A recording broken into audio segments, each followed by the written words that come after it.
Hello friends, आप देख रहे हैं लाइफ इज अ ड्रीम। मैं हूँ विष्णुप्रिया और हम करेंगे आज के खाने की तैयारी, क्योंकि मुझे जाना है मंडप में। फिर रात में शादी है और बच्चे लोग घर पे हैं, तो उनके लिए मैंने आलू मटर की सब्जी बना ली है। इधर आटा लगा रही हूँ, तो इनका मैं सारा काम खत्म कर लूँगी किचन का, और साथ ही मैं भी थोड़ा बहुत नाश्ता कर लूँगी, क्योंकि मुझे थोड़ी टेबलेट वगैरह लेनी है। कल फूफा बता रहे थे तो मुझे टेबलेट दे के गए थे, और सर्दी हो रखी है, मेरे को थोड़ा सा गले में खराश भी हो रही है और नाक भी मेरा बंद हो गया। मतलब मेरे क्या होता है ना कि एक तरफ पहले सर्दी होती है एक नाक में, फिर दूसरे वाले में होती है, इस तरह से मेरा होता है, तो मुझे थोड़ी ज़्यादा प्रॉब्लम होती है। अगर एक साथ दोनों में आपको हो जाती है ना सर्दी, तो फिर इतनी प्रॉब्लम नहीं होती, लेकिन मुझे अलग अलग करके होता है ये। तो फिर मुझे थोड़ा सा मतलब एक का ख़त्म होगा फिर दूसरे का होगा, तो वही दर्द आपको वापस दोबारा से सहन करना पड़ता है। इस वजह से मेरे साथ ये चीज़ें हो रही है, और आज तबीयत थोड़ी सी ख़राब हो रखी है। शादियाँ तो वैसे आज बहुत है, यहाँ कॉलोनी में भी अटेंड करना है, जो कि मैं बच्चों को भेजूँगी, गांव में मैं अटेंड करूँगी।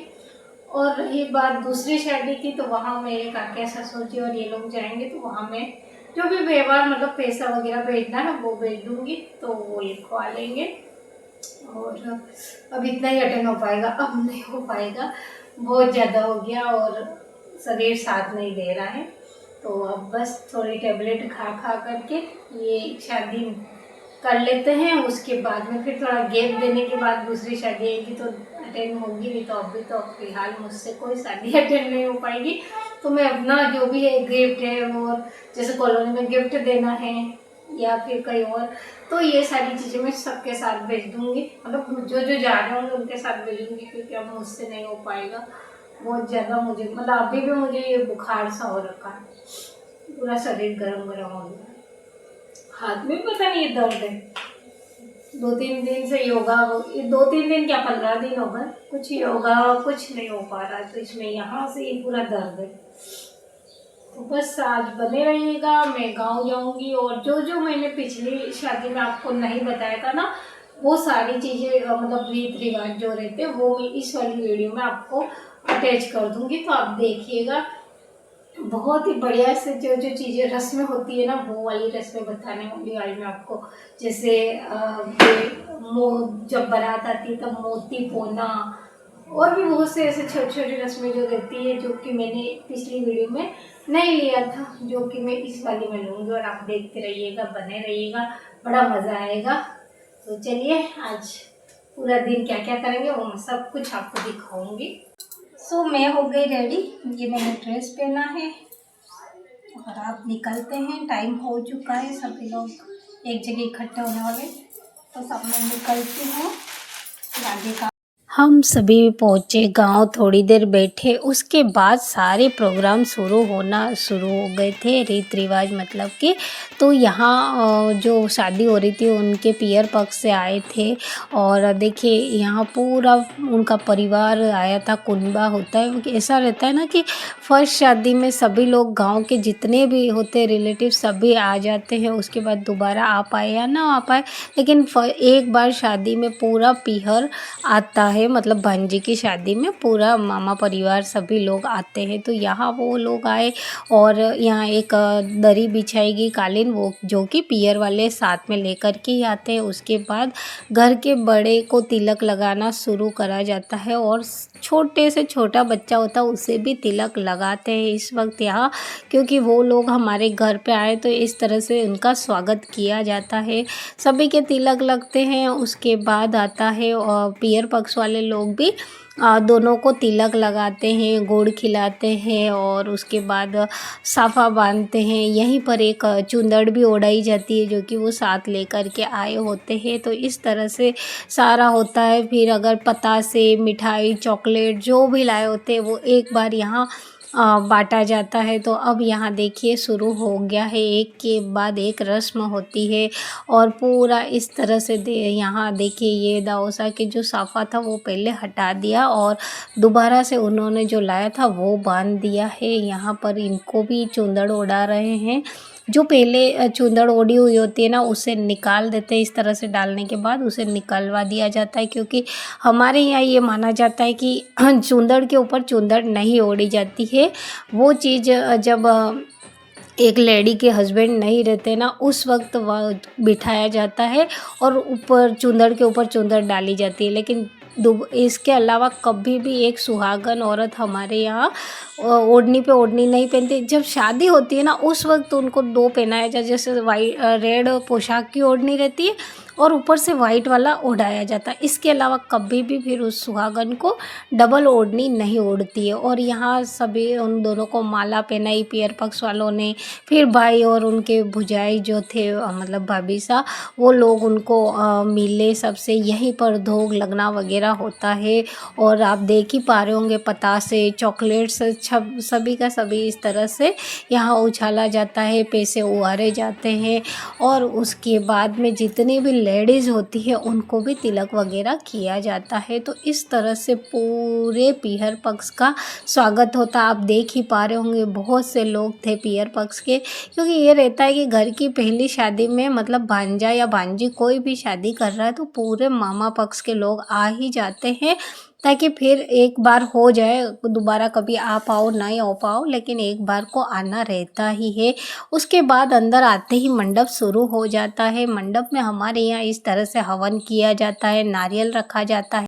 लेडीज़ में इस तरह से मौली पहुंचा दी जाती है जिसे सभी लोग पकड़ लेते हैं, क्योंकि हवन में हाथ लगाना काफ़ी अच्छा माना जाता है। इसी के चलते सभी इसे पकड़ लेते हैं। और ये मौली जो होती है सिर्फ परिवार के लोग ही पकड़ते हैं, दूसरे मेहमान वगैरह जो भी होते हैं वो हाथ नहीं लगाते हैं। हवन जब हो जाता है उसके बाद आती है बारी मायरे की, और मामा लोग यहाँ आ पहुँचे थे, सभी को तिलक वगैरह लगाते हैं। गहने कपड़े पैसे जो भी लाए होते हैं वो सब कर लेते हैं मामा। उसके बाद आता है मामा पक्ष के साथ में जो जो लोग आए होते हैं वो भी यहाँ उसी वक्त कर लेते हैं। और परिवार के हम लोग जो भी हैं मेहमान जितने भी आए होते हैं जिनको जो भी करना होता है पैसे गिफ्ट सभी इसी जगह पर कर दिया जाता है। तो ये एक अच्छा है, ताकि सभी एक जगह बैठ जाते हैं घर के, और देने लेने में सही रहता है।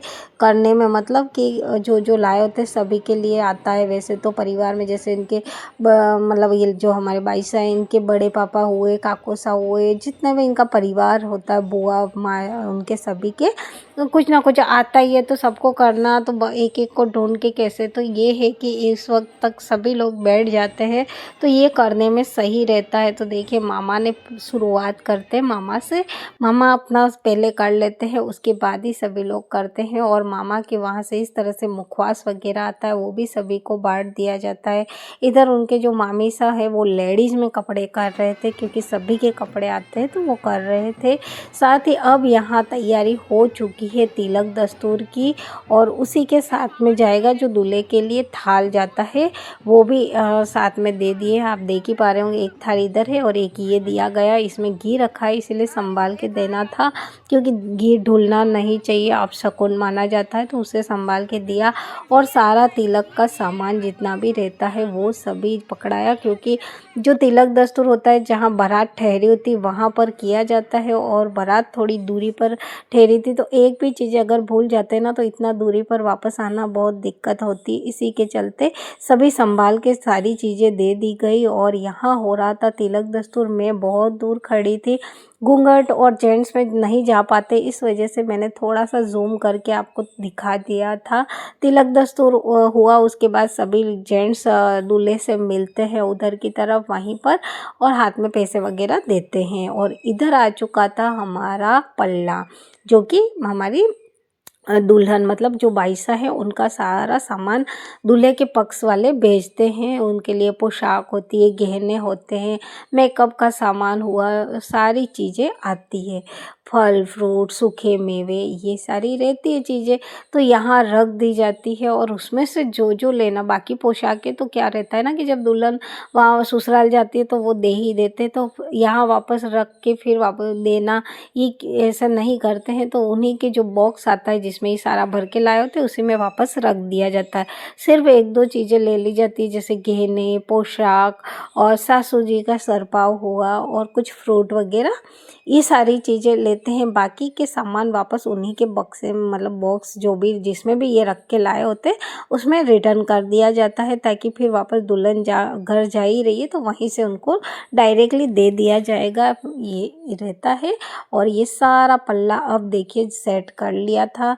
एक वक्त में बिल्कुल ला कर के सेट नहीं हो पाता, धीरे धीरे फिर सब सेट कर लेते हैं, सभी ये सारा काम हो जाता है और वहाँ से फिर हम रिटर्न घर आते हैं। तब तक बारात भी हमारी तैयार होके आ चुकी है। ये देखिए बारात, सामने दूल्हे हैं और उनके स्वागत की अब यहाँ तैयारियाँ चल रही है, जो कि मैंने आपको पिछली वीडियो में सारा दिखाया, इस वजह से यहाँ नहीं दिखा रही। अब यहाँ मैं आपको एक नई रस्म दिखा रही हूँ कि जिसमें हमारे होता है, एक सुई धागा लिया जाता है और कुछ मोती लिए जाते हैं। उन दूल्हे इस तरह से कांच लगाते हैं जिसमें दूल्हा दिखना चाहिए, और जब दूल्हे को देखते हुए इसमें मोती, सुई में मोती पोए जाते हैं। तो ये रस्म होती है जब दुल्हन आती है, और दुल्हन बिल्कुल चुपके से आती है, दुल्हन को देख नहीं पाए या कोई बाराती भी नहीं देख पाए, इस तरह से बहुत दूर खड़ा किया जाता है।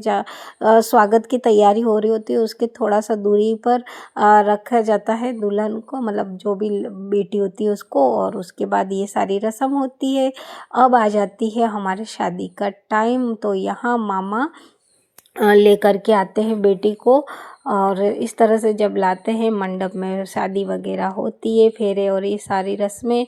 और अब रस्म आती है यहाँ कंसार खिलाने की। तो दूल्हा दुल्हन दोनों एक दूसरे को कंसार देते हैं। ये आप देख ही पा रहे होंगे, यहाँ बाजूट पे कंसार रखा हुआ है, घी भी है। तो पहले घी डाला जाता है, शक्कर डालते हैं, ये सारी सासू जी करते हैं, और सासू जी का फिर जमाई साहब पल्ला पकड़ते हैं, जिसमें फिर सासू जी अपने जमाई को पैसे, कोई भी ज्वेलरी, अंगूठी वगैरह देते हैं। और बारी आती है फिर साले की, जो कि कटार पकड़ते हैं, और कटार क्या, तलवार पकड़ लेते हैं। यहाँ उनको भी गिफ्ट दिया जाता है। इस तरह से पूरी ये शादी की रस्में पूरी तो ख़त्म नहीं हुई, लेकिन थोड़ी जो आज की थी वो ख़त्म हो चुकी। उसके बाद हम लोग आ गए थे खाना खाने के लिए। यहाँ पानी पतासे थे, वही हमने खा लिए, क्योंकि हमने शाम को खाना खाया था तो कुछ खाने का मन नहीं था। सिर्फ पानी पतासे, मंचूरियन, ये सारी चीज़ें हमने खाई और फिर हम आ गए थे घर। तो आज का व्लॉग कैसा लगा ज़रूर बताना, और एक लाइक शेयर सब्सक्राइब भी कर देना। फिर मिलेंगे एक नई कहानी के साथ, तब तक के लिए बाय बाय।